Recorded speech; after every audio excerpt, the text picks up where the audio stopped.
నమస్తే. నవంబర్ 20 కార్తీక మాస గురువారం కృష్ణపక్ష అమావాస్య. ఉదయం 10:35 వరకు తదుపరి పాడ్యమి. విశాఖ నక్షత్రం ఉదయం 10:20 వరకు తదుపరి అనురాధ నక్షత్రం. దుర్ముహూర్తం ఉదయం 9:54 నుండి 10:40 మధ్య కలదు.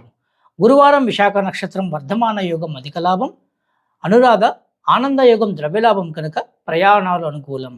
కార్తీక మాస అమావాస్య రోజు యుగాలు సంబంధించిన సంవత్సరాలు అవి ఎలా సంభవిస్తాయి, వాటి చరిత్ర గురించి తెలుసుకోవడం వలన ఆయుష్ పెరుగుతుంది.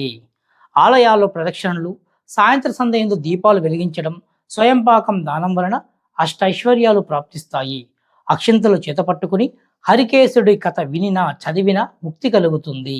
ఈరోజు 1000 దీపాలు గుడిలో వెలిగిస్తే జాతకంలో గల దోషాలు తొలగిపోతాయి, ఆయుర్దాయం పెరుగుతుంది, అపమృత్యు భయం తొలగుతుంది. ఇన్ని రోజులు పూజకు ఉపయోగించిన బిల్వపత్రాలతో హోమం చేసిన సర్వశుభాలు చేకూరుతాయి, శివానుగ్రహం పొందుతారు. పరమశివుణ్ణి తేనె చెరుకు రసంతో అభిషేకించి తీర్థంలా తీసుకుంటే చక్కటి ఆరోగ్యాన్ని పొందుతారని గురువచనము.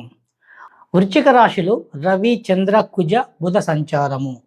వీరు గురు వీక్షణలో ఉండడం వలన వృశ్చిక రాశి వారు పితృ సంబంధించిన కార్యక్రమాల్లో పాల్గొనడం, నదీ పరివాహక ప్రాంతాల్లో పితృదేవతా కార్యక్రమాలు చేయడం వలన పితృదోషాలు నివారణ జరిగి చేస్తున్న కార్యక్రమాల్లో విఘ్నాలు తొలగి జయం కలుగుతుంది.